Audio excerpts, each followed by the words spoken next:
Film की शुरुआत एक शांत लेकिन उदास माहौल से होती है। रात का समय है, चारों ओर अंधेरा पसरा हुआ है। इसी अंधेरे के बीच हम एक छोटी सी बच्ची को देखते हैं, जिसकी उम्र लगभग 10 वर्ष है। इस बच्ची का नाम है सोफी। सोफी एक अनाथालय में रहती है, क्योंकि उसके माता पिता अब इस दुनिया में नहीं रहे। वह बाहर से भले ही शांत दिखती हो, लेकिन उसके भीतर एक खालीपन है जो हर रात उसे सोने नहीं देता। सोफी को नींद नहीं आती। अनिद्रा उसकी सबसे बड़ी समस्या है। एक रात जब पूरा अनाथालय सो रहा होता है, सोफी को बाहर से बिल्ली के रोने की आवाज सुनाई देती है। क्योंकि वह पहले से ही जाग रही होती है, वह बाहर जाकर देखने का फैसला करती है। बालकनी से नीचे झांकते हुए वह देखती है कि क्या किसी बिल्ली ने कूड़ेदान गिरा दिया है। लेकिन तभी उसकी आंखें एक अविश्वसनीय दृश्य देखती है। एक विशाल हाथ इमारत के पीछे से निकलता है और कूड़ेदान को सीधा कर देता है। और फिर इमारत के पीछे से एक विशालकाय दानव निकलता है। सोफी की सांस रुक जाती है। वह दानव उसे देख लेता है और सोफी भी उसे देख लेती है। डर के मारे सोफी तुरंत अपने बिस्तर की ओर भागती है, लेकिन बहुत देर हो चुकी होती है। दानव अपना हाथ खिड़की के अंदर डालता है और सोफी को पकड़कर उसे अपने साथ ले जाता है।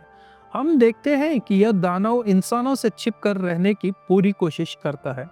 जैसे ही कोई इंसान सामने आता है, वह खुद को ढक लेता है और चुपचाप वहां से निकल जाता है। सोफी को लेकर वह एक दूसरी ही दुनिया में प्रवेश करता है। यह दुनिया है दानवों की दुनिया। यहाँ केवल दानव रहते हैं। सोफी देखती है कि वह एक विशाल घर में है, जहाँ हर चीज बहुत बड़ी है। कुर्सी, मेज, बर्तन, दरवाजे, सब कुछ। डर के बावजूद सोफी वहां से भागने की कोशिश करती है, लेकिन वह बूढ़ा दानव उसे बताता है कि यहाँ से भागना असंभव है। उसे एक तवे पर रखकर वह बताता है कि उसे बहुत भूख लगी है। सोफी को लगता है कि अब वह उसे खा जाएगा। उसे बाहर से अन्य दानवों की हंसी सुनाई देती है। वह पूछती है कि क्या यहाँ और भी दानव है। बूढ़ा दानव बताता है कि बाकी सभी दानव इंसानों का मांस खाते हैं। वे किसी पर दया नहीं करते और हर पकड़े गए इंसान को खा जाते हैं। यह सुनकर सोफी और भी डर जाती है। वह पूछती है कि क्या वह उसे भी खाएगा, लेकिन बूढ़ा दानव बताता है कि वह इंसान नहीं खाता। वह एक शाकाहारी दानव है और केवल एक बेस्वाद सब्जी खाता है। यही उसे समझ आता है कि वह दानव बाकी दानवों से अलग है, दयालु है, कोमल हृदय वाला है। सोफी पूछती है कि जब वह इंसान नहीं खाता तो उसे यहाँ क्यों लाया। दानव बताता है कि सोफी ने उसे देख लिया था। अगर वह किसी को बताती तो इंसान इस दुनिया तक पहुंच जाते और सभी दानवों का अंत कर देते। इसीलिए उसे सोफी को अपने साथ लाना पड़ा। अब उसे यह रहना होगा। सोफी कहती है कि वह भाग जाएगी, लेकिन दानव चेतावनी देता है कि बाहर के दानव उस पर दया नहीं करेंगे। इसके बाद वह सोफी को एक शेल्फ पर सुला देता है और आराम करने को कहता है। सोफी को नींद नहीं आती। वह देखती है कि दानव अपने थैले से कुछ बड़ी बड़ी बोतलें निकालता है। उनमें कुछ चमकता हुआ होता है। वह पूछती है कि इन बोतलों में क्या है। दानव बताता है कि ये सपने हैं। सोफी कहती है कि उसे सपनों का कोई फायदा नहीं, क्योंकि उसे नींद ही नहीं आती। दानव उसकी किताब पढ़ने लगता है। किताब में कहानियां होती हैं। कहानियां सुनते सुनते सोफी को नींद आ जाती है। दानव एक बोतल खोलता है और सपने निकालता है। कुछ देर बाद सोफी जग जाती है और देखती है कि दानव सो रहा है। वह मौका देखकर वहां से भागने की कोशिश करती है, लेकिन एक और भी विशाल दानव उसे पकड़ लेता है और उसे निगल जाता है। अचानक सोफी जाग जाती है। यह सब एक डरावना सपना था।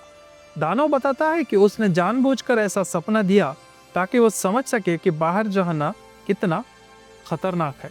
सोफी और बूढ़ा दानव दोस्त बन जाते हैं। वह बताता है कि बाकी दानव उसे छोटू कहकर बुलाते हैं, क्योंकि वह सबसे छोटा है।